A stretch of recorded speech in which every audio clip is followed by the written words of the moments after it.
juara dunia MotoGP 8 kali, Marc Marquez tiba di Bandara Internasional Lombok. Ia tiba bersama tim HRC Honda dengan pengawalan ketat tim dan kepolisian sekira pukul 18.40 waktu Indonesia Tengah.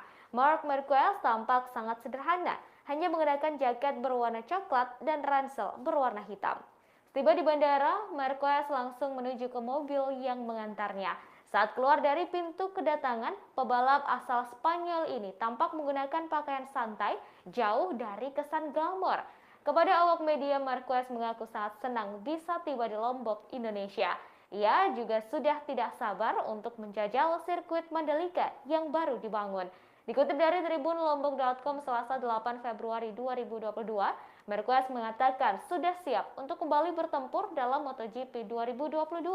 Diketahui ia mengalami cedera mata akibat terjatuh hingga diperkirakan akan absen dalam waktu yang cukup lama. Namun jelang MotoGP 2022, dokter telah mempersilahkan Marc Marquez berlatih dengan motornya lagi setelah penglihatannya membaik secara signifikan sejak bulan lalu.